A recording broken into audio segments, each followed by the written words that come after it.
नारायण हरि हरि, श्रीमन्नारायण नारायण हरि हरि। मेरे मित्रों, भगवान सुखदेव जी जब आ गए तो उन्होंने कथा का शुरू कर दिया। मंगलाचरण नहीं पड़ा। हद में चले सो अवलिया, बेहद चले सो पीर। हद बेहद दोनों चले, उसका नाम फकीर। वो हद से परे हैं, लेकिन उनको याद आया कि मंगलाचरण बोलना चाहिए, तो उन्होंने मंगलाचरण 12 श्लोक पढ़ा। 11 श्लोक में भगवान की स्तुति की, एक श्लोक में अपने पिता को प्रणाम किया। सुखदेव जी ने कहा, उस पुरुषोत्तम भगवान के चरण कमरों में मेरा कोटि कोटि प्रणाम हो। मैं प्रणाम कर रहा हूँ, जो संसार की उत्पत्ति, स्थिति और लय को करने के लिए सत, रज और तम तीनों रूप धारण करते हैं। ब्रह्मा विष्णु महेश बन जाते हैं। ऐसे चर अचर सभी प्राणियों के लिए, चर और अचर सभी प्राणियों के हृदय में अंतर्यामी के रूप में जो विराजमान हैं, जिनका स्वरूप उनकी उपलब्धि का मार्ग बुद्धि का विषय नहीं है, जो स्वयं अनंत है, जिसकी महिमा का कोई पार नहीं है, कोई जान नहीं सकता है, जिसको जितना मिलता है उतना ही गुण गाता है। हम बार बार उनके चरणों में नमस्कार करते हैं, जो सत्पुरुषों का दुख मिटा करके उन्हें अपने प्रेम का दान देते हैं।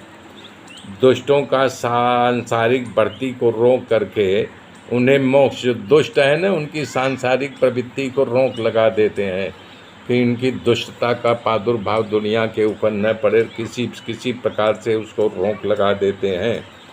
तथा जो परमहंस आश्रम में स्थित हैं, उन्हें उनकी अभीष्ट वस्तु का दान करते हैं। अभीष्ट वस्तु मतलब मान लीजिए कुछ उनको कामना हो गई, अब कहाँ जाएंगे, तो भगवान किसी न किसी रूप में उनके पास पहुंचा देते हैं, क्योंकि चर अचर सभी प्राणियां उनकी मूर्ति हैं।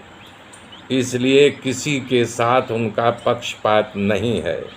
जो बड़े बड़े भक्त बक्सल हैं, जो हट पूर्वक हट के लिए कि भगवान हमारे हृदय में प्रकट हो, श्री कृष्ण को मैं नमस्कार कर रहा हूँ। जिनका कीर्तन स्मरण दर्शन करने से, श्रवण करने से, पूजन करने से जीवों का पाप ताप अपने आप मिट जाता है, ऐसे भगवान श्री कृष्ण के चरणों में मैं कोटि कोटि बार बार नमन कर रहा हूँ।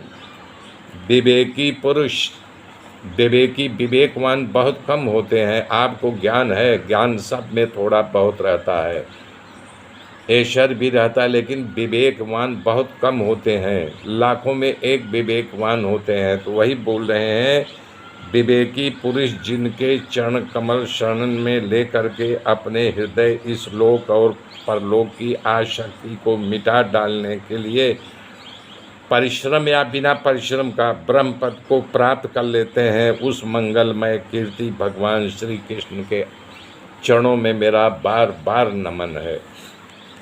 वो कहना चाह रहे हैं, कुछ कुछ हठ योगी होते हैं, भगवान की धारणा बना करके अपने हृदय में उनको बैठाना चाहते हैं। ना हम बसामि बैकुंठे, ना योगी नाम हृदय वा, मद भक्ता यत्र गायन्ति तत्र तिष्ठामि नारद। नारद ने भगवान से पूछा कि आप कहाँ रहते हैं, किस जगह रहते हैं, तो कह रहे हैं, ना हम बसामि बैकुंठे, बैकुंठ में भी नहीं रहता हूँ, योगियों के हृदय में भी नहीं रहता हूँ, लेकिन जहाँ हमारी कथा का गायन होता है मैं वहाँ निश्चित रूप से विराजमान रहता हूँ। तो इसलिए हठ योगी जो अपने हृदय स्थल में बैठाना चाहते हैं, आते हैं, चले जाते हैं।